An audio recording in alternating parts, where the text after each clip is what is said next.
At a birthday dinner, my brother-in-law snatched my plate and sneered, "You shouldn't eat this. You're not really part of the family." The table laughed as I pushed back my chair. Good thing I brought my own feast. I pulled out a folder and dropped it on the table. When he opened it, his jaw dropped. I married into a big, loud, Irish-American family. At first, I thought they liked me. I was polite, I made an effort, I laughed at their jokes, even the ones that weren't funny. But slowly, things started to change. I'm not Irish. I don't look like them.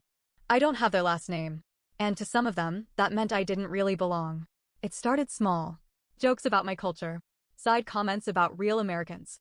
If I made food for a family gathering, someone would poke at it and ask, "What even is that?"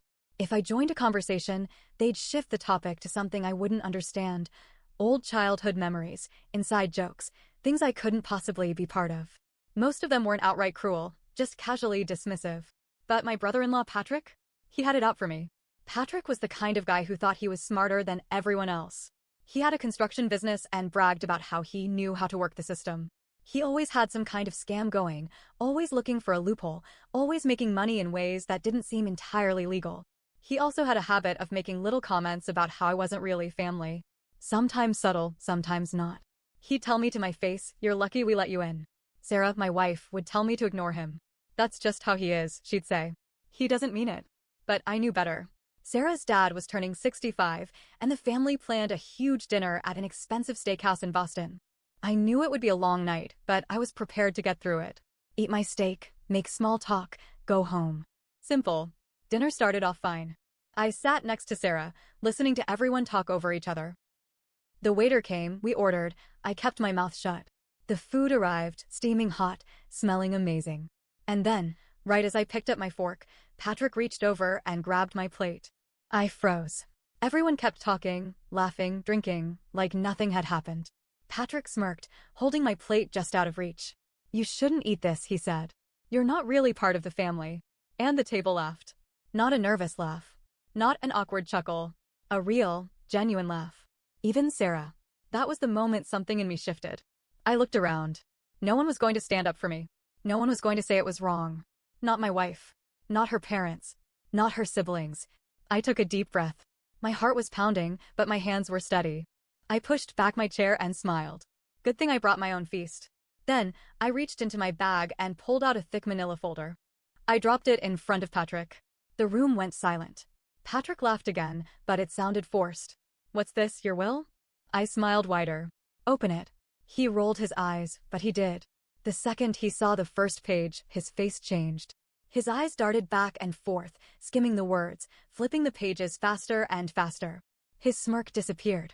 The blood drained from his face. "What the hell is this?" he muttered. Sarah leaned over to look. So did his wife. His parents. His brothers. Everyone. Patrick's hands started to shake. "Where did you get this?" I leaned forward, resting my elbows on the table. "I have friends."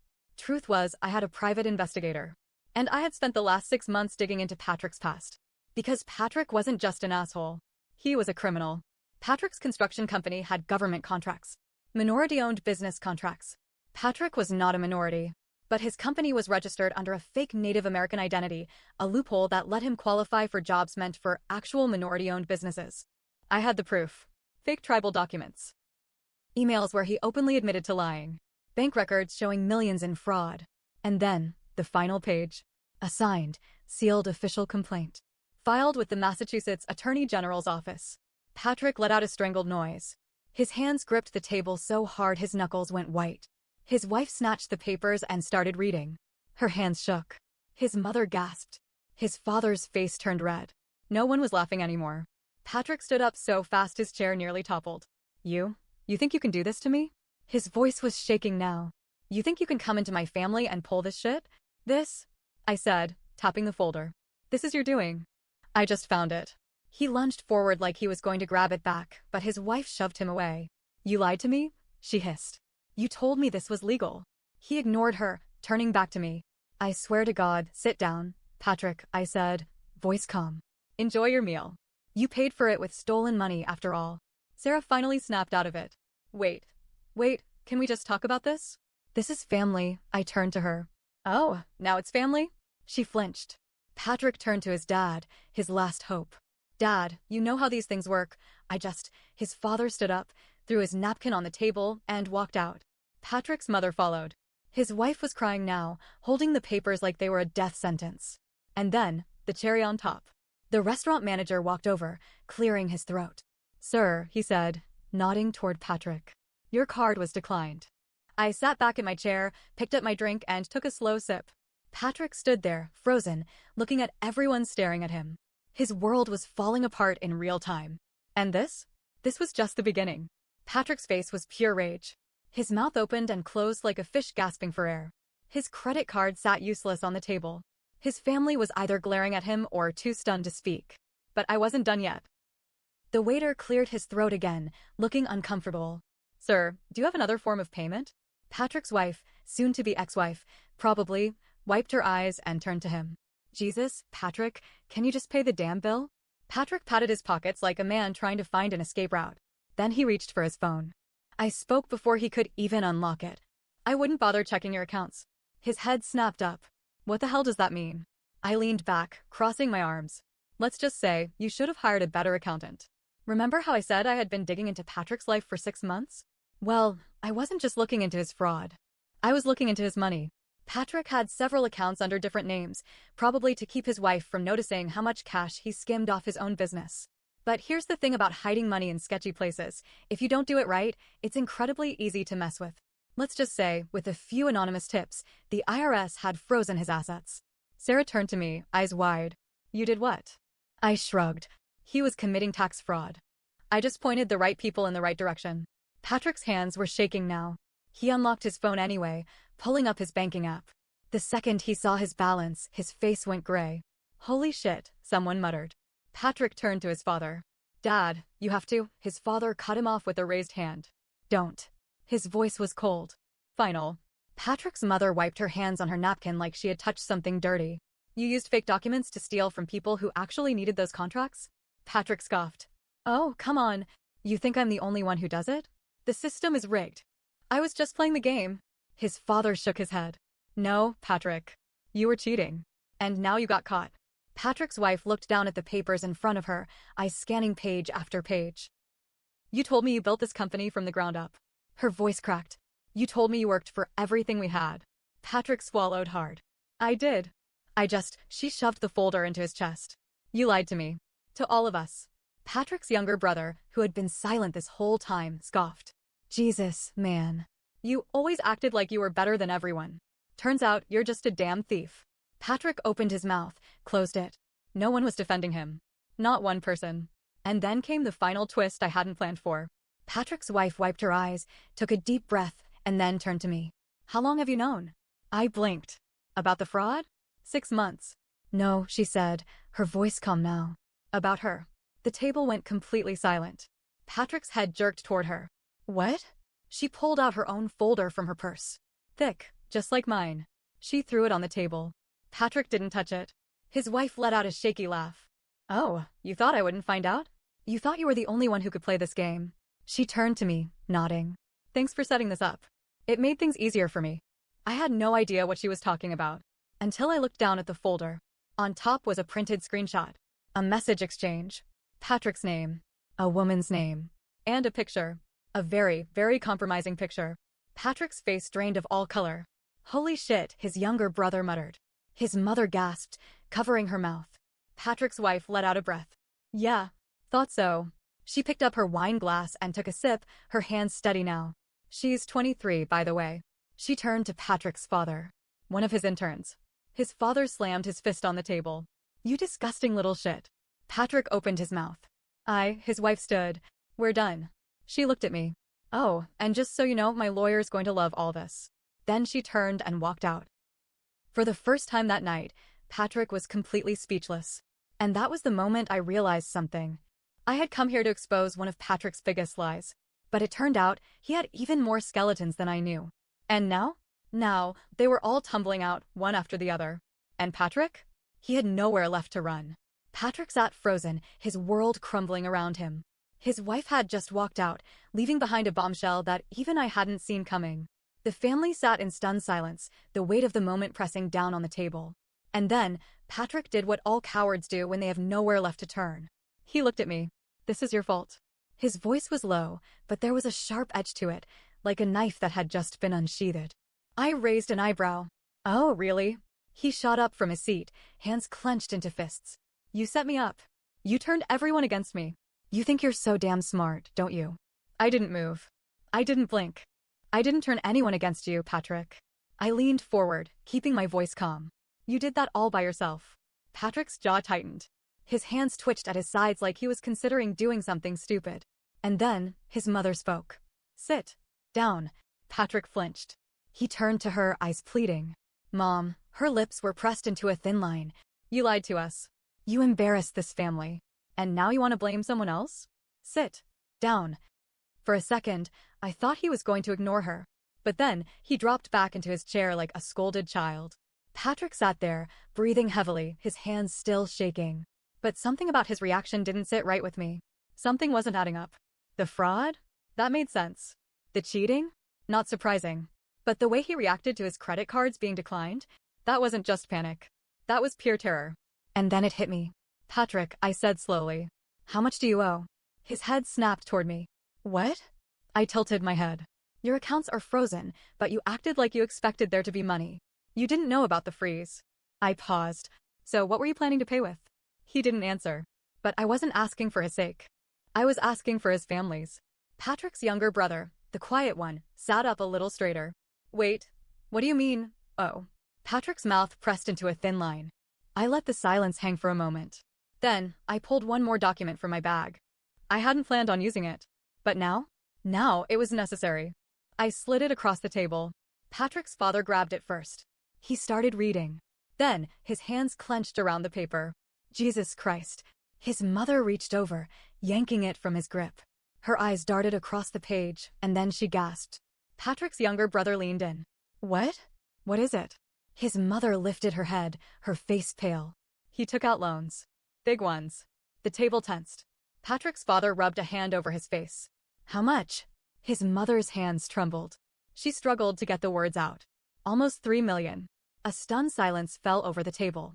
Then Patrick's father slammed his fist onto the table so hard the silverware rattled. Where the hell is the money, Patrick? Patrick's face had gone fully pale now. He looked like a man on the verge of breaking. I already knew the answer. And I had a feeling his family did too. I watched Patrick closely, waiting. And then he did something very stupid. He glanced at the door. It was quick. Barely a flicker of movement. But I caught it. And I wasn't the only one. Patrick's younger brother turned, following his gaze. Then his eyes narrowed. Who's outside, Patrick? Patrick's head snapped back. No one. Too fast. Too defensive. His younger brother shoved back his chair and stood. I'm gonna check. Don't. Patrick's voice cracked. Too late. His younger brother was already moving. I stood too, following close behind. The second we reached the entrance of the restaurant, I felt it, that shift in the air, that crawling sensation of being watched. And then, I saw the car. A sleek, black SUV. Parked illegally. Engine running. And inside? A man. Wearing sunglasses. At night. I exhaled slowly. Jesus, Patrick. Who the hell did you borrow money from? Patrick's brother turned to him, eyes blazing. You took out loans from the kind of people who send guys in SUVs to, remind, you to pay? Patrick didn't answer. Because he didn't have to. His silence said everything. I glanced at the restaurant door, debating my next move. Because suddenly, this wasn't just about revenge anymore. This was about getting the hell out alive. The black SUV sat outside the restaurant like a predator waiting to pounce. The man inside, sunglasses, stiff posture, cold stare, didn't move. Didn't blink. Just watched. Patrick's younger brother turned back to him, fists clenched. Who is that? Patrick's lips parted, but no sound came out. I stepped closer. Patrick, you need to start talking. Now. His jaw tensed, his eyes darting from me to the door, to the table full of people still inside. I could see the calculations running through his head. Lie? Downplay it? Tell the truth? He chose wrong. They're just some guys I know, he muttered, voice barely above a whisper. His father appeared in the doorway. Some guys. He grabbed Patrick by the collar, his voice low and dangerous. Those aren't some guys, you idiot. That's a debt collector. Silence. Then, Patrick's mother gasped. She wasn't looking at the SUV anymore. She was looking at me. You knew, she whispered, her face twisted in horror. You knew about all of this. I swallowed. Not all of it, but enough. Enough to know Patrick wasn't deep. Enough to know this wasn't just business fraud anymore. The truth comes crashing down. Patrick's wife, well, ex-wife at this point, walked back in at just the right moment, her arms crossed, mascara smeared, face dead calm. "You didn't just cheat on me," she said coldly. "You gambled our future away." Patrick's whole body locked up. "No, yes, you did," she shouted, and the entire restaurant turned to watch. The manager, the waiters, random customers, they all froze, eyes flicking between us like a live courtroom drama. Patrick let out a breath. "It wasn't gambling, don't lie." She grabbed my folder from the table and slammed it down. "I just got off the phone with my lawyer. You took out a personal loan under my name. You forged my signature." Another gasp from his mother. His father looked ready to kill him. Patrick's mouth moved uselessly, like his brain was shutting down. That's not." He looked around, as if waiting for anyone to save him. But there was no one left. Not his wife. Not his parents. Not even Sarah. Especially not me. "Patrick," I said, keeping my voice measured. "How much of that $3 million is gone?" He didn't answer. But his silence was enough. His father grabbed his chair and threw it across the restaurant. It crashed into a table, knocking over glasses and silverware. "You ruined us," he spat. "You goddamn disgrace." Patrick's mother was crying now, covering her mouth with both hands. Sarah, my wife, stood next to me, still shell-shocked. She turned, her voice small. How did you even get the money?" I sighed. "I'd bet anything that Patrick used his company as collateral." More silence. Patrick's wife scoffed. "So what happens when you can't pay them back?" I didn't have to explain. Because we all knew. These weren't the kind of people who just let things go. Patrick's father took a slow, deep breath. "You need to go outside," he said, his voice eerily calm. "Talk to them. Figure it out." Patrick shook his head violently. No, I can't. You should have thought about that before you stole money from criminals," I said bluntly. Patrick whirled on me. "You smug little," and then he lunged. The last straw, I saw it coming. I stepped back just as Patrick swung at me. He barely grazed my chin before two waiters grabbed him from behind. The restaurant erupted into chaos. Someone screamed. The manager yelled for security. Dishes clattered to the floor. Patrick struggled against the men holding him, his eyes wild, desperate. "This is your fault," he shrieked. "You ruined my life." I wiped my chin and stared at him. "Patrick, you ruined your own life." That's when the restaurant doors swung open. The man from the SUV walked in. Sunglasses off. Cold eyes. No expression. The room went deathly still. Patrick's entire body locked up. The man didn't raise his voice. He didn't make a scene. He just pulled out a small envelope and set it on the table. "A final notice. Time's up," he said simply. Then, he turned and walked back outside. Patrick made a strangled noise. His father spoke without looking at him. "Go fix this." Patrick took a slow, shaky breath. Then, without another word, he walked out. Through the glass doors, we watched him climb into the SUV. And then, they drove away. No one spoke for a long time. Then, Patrick's father sat back down and picked up his glass of whiskey. "Well," he muttered. "That was a hell of a birthday dinner." His wife burst into tears. His younger son just shook his head. Patrick's ex-wife pulled out her phone and started texting, probably her divorce lawyer. And Sarah. Sarah turned to me, her expression unreadable. "You planned this." I met her gaze. "I planned to expose him," I admitted. "I didn't plan for all of that." She swallowed. "But you knew." "Yes." Silence. Then she exhaled, looking down at her hands. "I don't know if I should be mad at you, or thank you." I let out a short, humorless laugh. Join the club. The rest of the dinner was a quiet disaster. Patrick's father paid the bill in silence. His mother sobbed into a napkin. The waitstaff swept up broken glass, trying to pretend nothing had happened.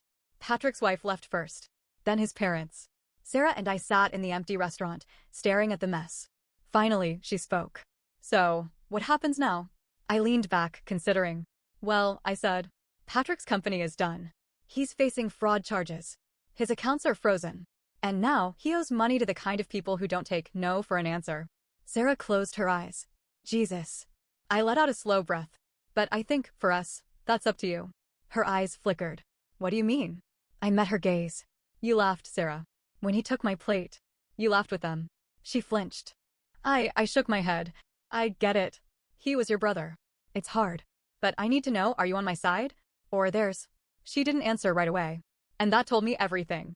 I sighed, stood, and threw a few bills on the table. Then, without another word, I walked out. Patrick? No one knows exactly what happened to him. He disappeared for a while. Resurfaced months later, broke, divorced, and a shell of the man he used to be. His parents stopped speaking to him. His ex-wife? Took everything. Sarah and I? Well, let's just say I never had dinner with her family again. And I never, ever let anyone take my plate again.